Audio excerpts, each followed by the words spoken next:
시청자 여러분 안녕하십니까? 11월 20일 수요일 JCN 모닝뉴스 시작합니다. 울산 지역 소나무 재선충병 피해가 계속 증가하고 있습니다. 특히 울주군은 현재 가장 심각한 단계인 극심 지역으로 분류돼 있는데요. 매년 방제 비용을 늘려가며 대응하고 있지만 상황은 좀처럼 나아지지 않고 있습니다. 이에 산림청과 울산시 관계자들이 머리를 맞대고 재선충병 확산 방지 대책을 논의했습니다. 라경훈 기자가 보도합니다. 울산 지역 소나무 재선충병 피해가 급증하고 있습니다. 현재까지 발생한 울산 지역 소나무 재선충병 피해목은 모두 8만 4천여 그루. 감소세를 보이던 피해 규모는 2021년을 기점으로 다시 증가하기 시작해 올해는 지난해보다 2배 가까이 급증했습니다. 특히 울주군이 전체 피해의 절반 이상을 차지하고 있습니다. 전국의 소나무 재선충병 피해 현황도입니다. 빨간색으로 표시된 피해 극심 지역은 5곳. 울주군은 현재 가장 심각한 단계인 극심 지역에 포함되어 있습니다. 매년 많은 방제 비용을 투입하고 있지만 피해는 줄어들지 않는 상황. 이에 울산시는 산림청과 산림기술사 등 전문가들과 함께 방제 방안을 점검했습니다.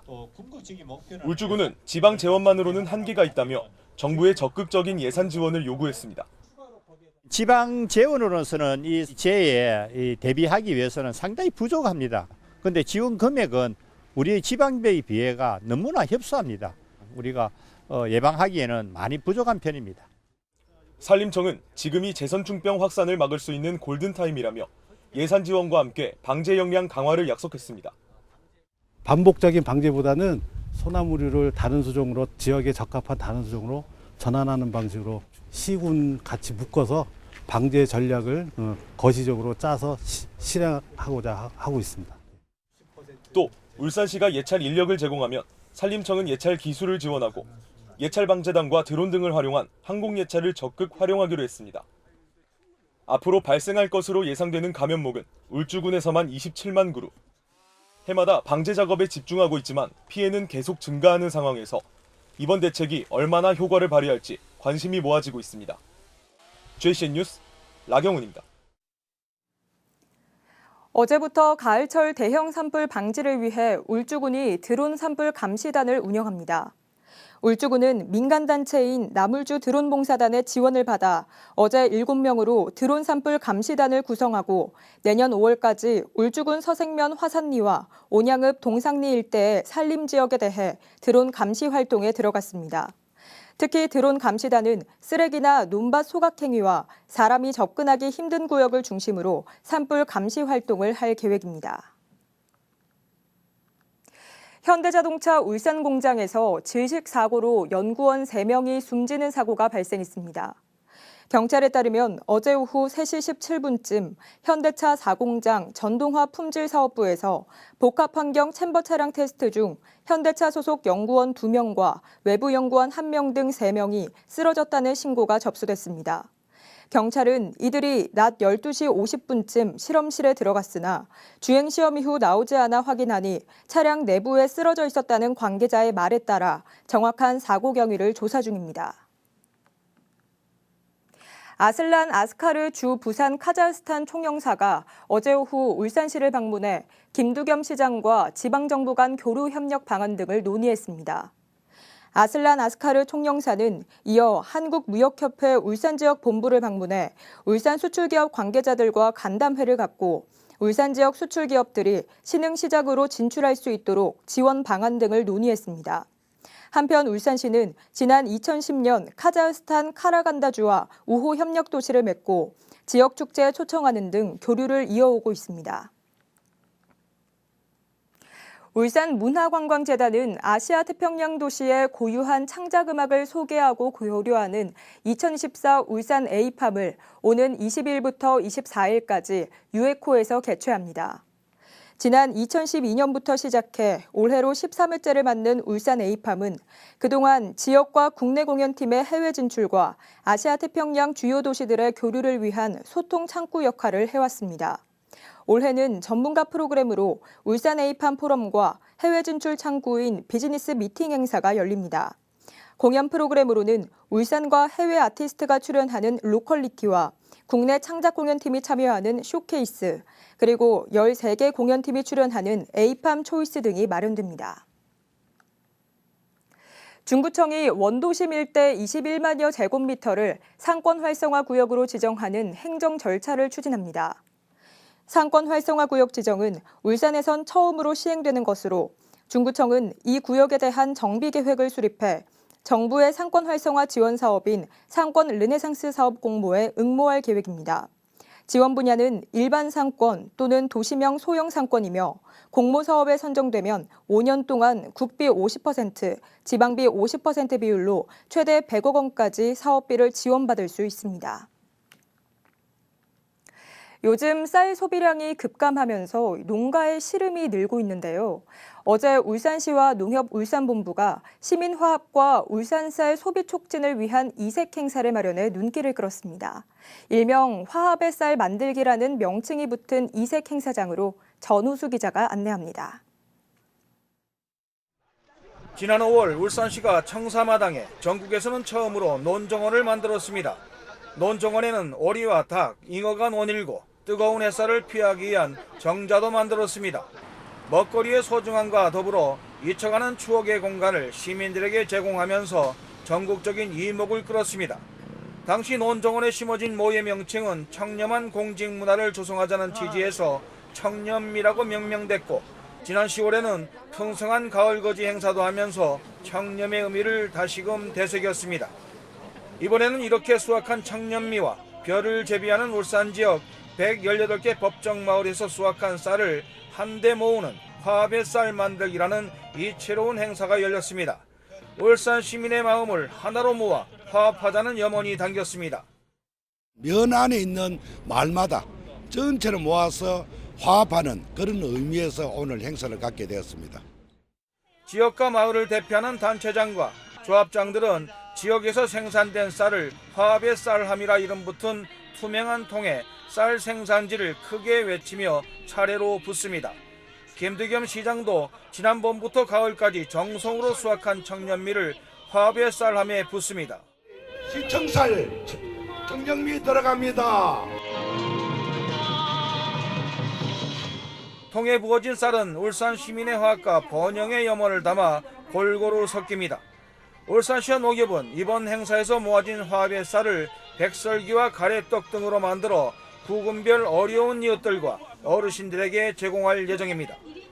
행사가 무르익으며 자연스럽게 울산 쌀 소비 촉진 캠페인으로 이어졌습니다.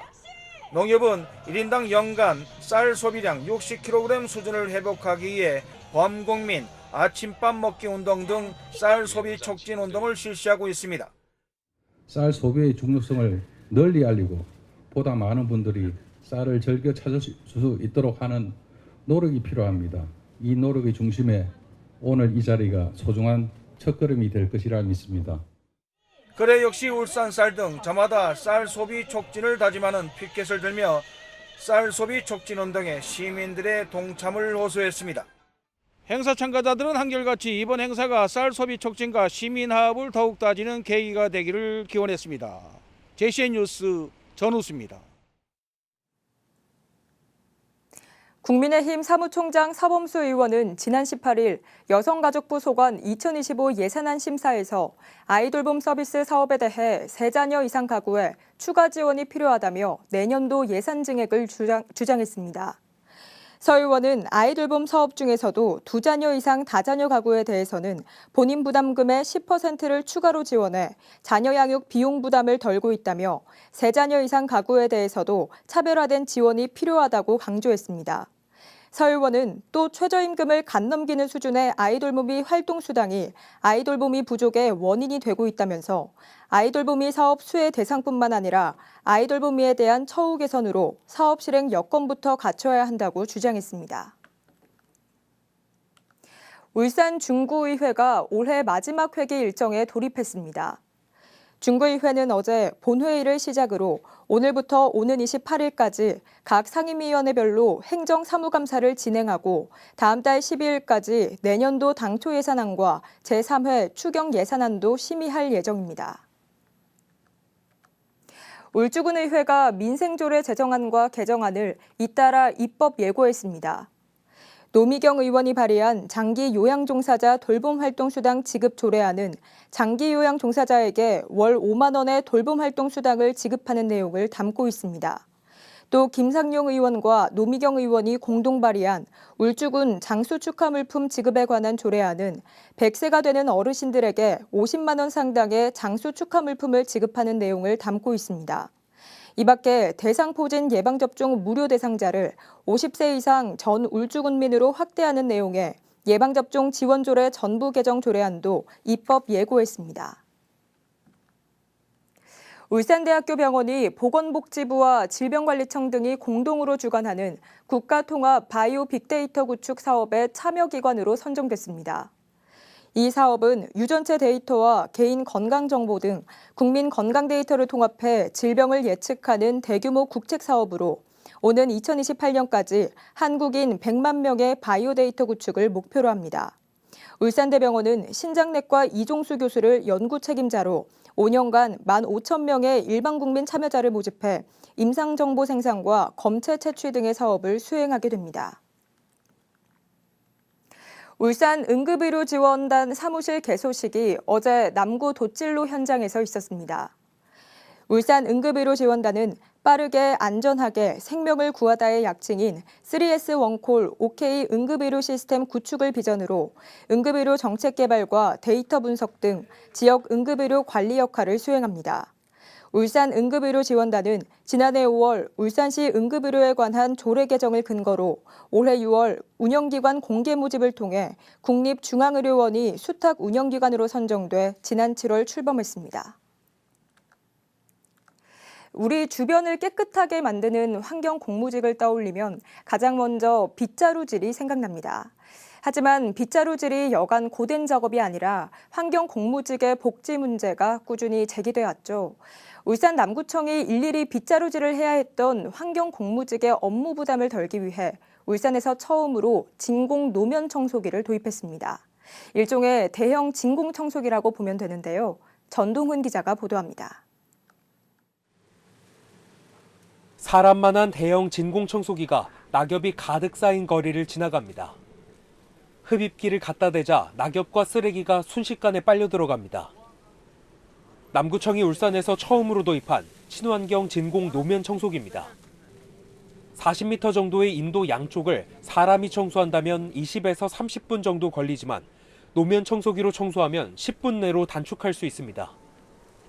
이전엔 빗자루로 일일이 거리를 쓸어야 했기 때문에 낙엽이 가득한 가을을 맞은 환경 공무직에게도 반가운 소식입니다.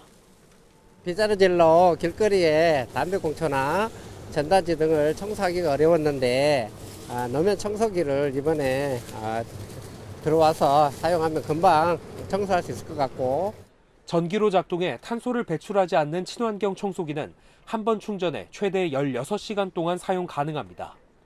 한 번에 최대 200리터의 쓰레기를 흡입할 수 있고 빗자루로 처리하기 어려운 담배꽁초나 물에 젖은 전단지도 쉽게 빨아들입니다. 새로 도입된 노면 청소기는 기존의 빗자루질로 청소할 수 없었던 이런 작은 틈새까지도 청소할 수 있습니다. 전기차와 달리 납산 배터리를 사용해 충돌 시 화재 위험도 비교적 낮고 395kg의 무게에도 손잡이를 조작해 쉽게 이동할 수 있으며 최대 시속 6km로 운행할 수 있습니다. 이번 도입의 핵심은 환경 공무직의 복지 향상. 남구청은 허리를 굽히지 않아도 되는 작업 방식이 환경 공무직 근로자의 근무 환경을 개선할 것으로 기대하고 있습니다. 지금까지는 빗자루 이렇게 쓸고 다니고 작업 여건이 매우 열악했는데요. 그러다 보니까 우리 환경 공무직 굉장히 힘든 과정을 겪었습니다만은 이제 진공 청소기를 사용함으로써 아마 작업 여건도 많이 개선될 걸로 이렇게 기대하고 있습니다. 남구청은 다음 달 말까지 노면 청소기 2대를 추가로 배치해 총 5대를 확보할 계획입니다. 새로 도입된 노면 청소기는 이번 주부터 유동인구가 많은 지역을 중심으로 본격 투입됩니다. JCN 뉴스 전동훈입니다. 인구보건복지협회 울산지회는 어제 울산도서관에서 저출산 대응 지역연대 2차 회의를 가졌습니다. 저출산 대응 지역연대는 저출산 현상으로 초래될 수 있는 사회적 위기에 대응하기 위한 사회 시스템 구축과 가족 친화 문화 확산을 목적으로 언론계와 의료계, 시민사 단체 등 17개 기관이 참여하고 있습니다. 어제 회의에서는 1차 회의 때 선정한 지역연대 협력과제 이행 현황을 점검하고 가족과 기업, 지역사회 돌봄 지원을 위한 협력 방안을 모색했습니다. 한 중학교 인근 상인들이 림프 혈액암을 앓고 있는 학생을 돕기 위해 사랑의 나눔장터 자선 행사를 열어 얻은 수익금을 학생 가정에 전달해 미담이 되고 있습니다. 남구 동평중학교 인근의 한 의류 판매점 상인은 림프 혈액암 진단으로 항암 치료 중인 한 학생의 사연을 접하고 지난 12일 주변 상인들과 함께 자선 바자회를 열었습니다. 이 행사에서 현금과 물품 기부 등으로 710만 원이 모였고 기부금은 학교를 통해 투병 학생의 어머니에게 전달됐습니다.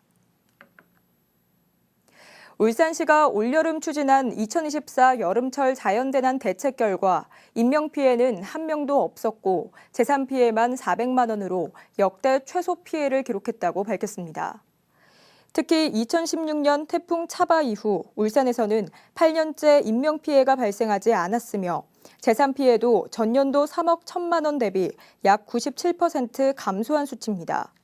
울산시는 비록 태풍의 직접적인 영향은 없었지만 간접적인 극한 강우 발생 빈도는 증가하는 어려운 기상 여건 속에서도 피해를 최소화했다는 점에서 선방했다는 자체 분석을 내놨습니다. 울산시 교육청이 오는 28일까지 울산 지역 9개 고교 3학년 학생 1,746명을 대상으로 안전교육 특강을 진행합니다. 이번 특강은 수능을 치른 고3 학생들의 연말 안전사고에 대비해 실시하는 것으로 전문 강사들이 나서 요즘 사고 발생이 잦은 개인형 이동장치 안전교육과 다중 밀집 사고 예방교육 등을 중점 교육할 예정입니다. 중구청이 고향사랑기부제 답례품과 공급업체를 추가로 모집합니다. 모집 대상은 공고1 기준 울산 중구에 사업장을 두고 답례품을 안정적으로 제조해 공급할 수 있는 업체로 다음 달 6일까지 신청하면 됩니다. 중구청은 다음 달 답례품 선정위원회를 열어 사업 목적 부합성과 지역 연계성 등을 종합평가해 업체를 선정할 예정입니다. JCN 모닝뉴스를 마칩니다. 함께해 주신 여러분 고맙습니다.